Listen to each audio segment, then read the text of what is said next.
Why, hello there YouTube and welcome to a random review. I am Random Ross and today I review War for the Planet of the Apes.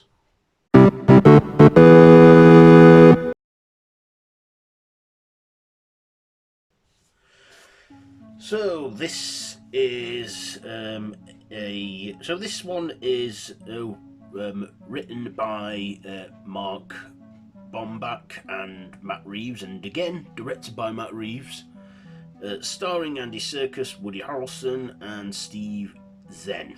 So this is 10 years following the battle in San Francisco, where Caesar and his apes were somewhat victorious, but however they find that their home isn't, well, they need to find a new home that they can call, well, home. And of course, along the way, Caesar, knows that some humans are still a threat, and some humans, have got like apes as like slaves in their war against them. And of course, there is the Colonel, played by Woody Harrelson, who is like our antagonist in this. And they meet another smart ape along the way, who, is intelligent and talks. And of course, we then see dark moments where Caesar is in a concentration camp, and eventually he revolts with his apes. They manage to escape and they find the new home they're looking for, but of course, sadly, it costs Caesar his life. But he can rest easy knowing that his apes are safe. They also befriend a little girl who can't talk due to the virus, the flu virus, mutating to the point where it makes humans mute.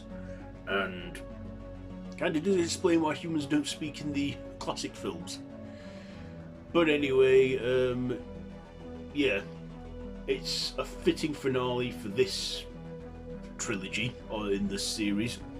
So what did I like about this? Well, this one again, this time it was 2 hours and 20 minutes, but that time flew by quickly because I was enjoying it that much. I thought again it had good effects. Yeah, it was CGI, but still good effects with the apes and the motion capture. Andy Serkis, I believe this was his last one playing Caesar, but he did a great final performance as that ape leader. I also liked Maurice as well, how he got more of a big supporting part in it. I also liked that the apes were a lot smarter this time and that they could talk and they had more dialogue to go with. Just shows how smarter they were becoming. And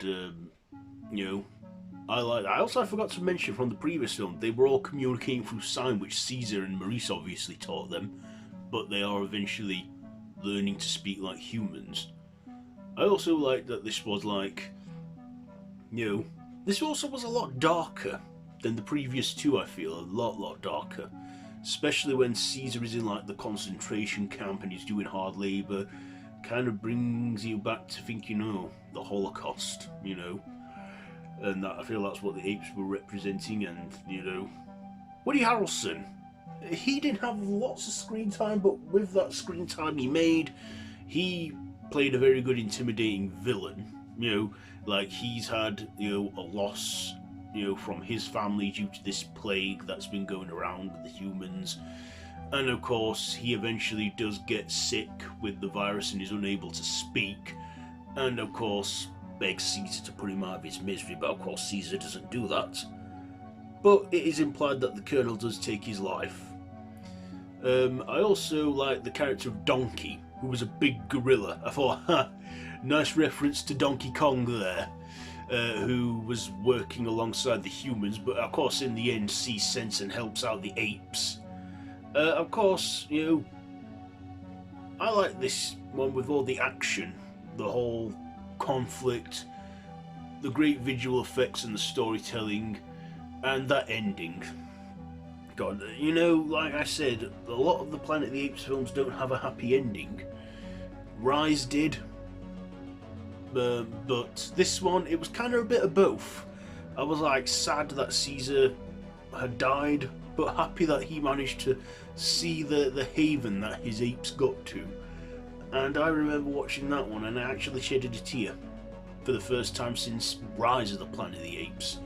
I was like, overjoyed for Caesar's apes, but sad that Caesar won't get to live on to see it all progress.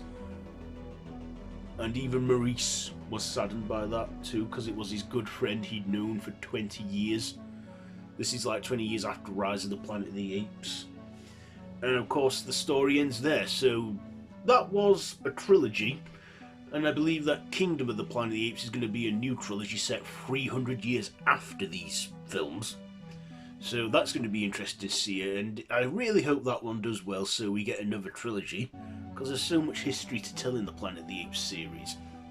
So, yeah, this one, I really did enjoy it, and yeah, it was a bit of a tearjerker.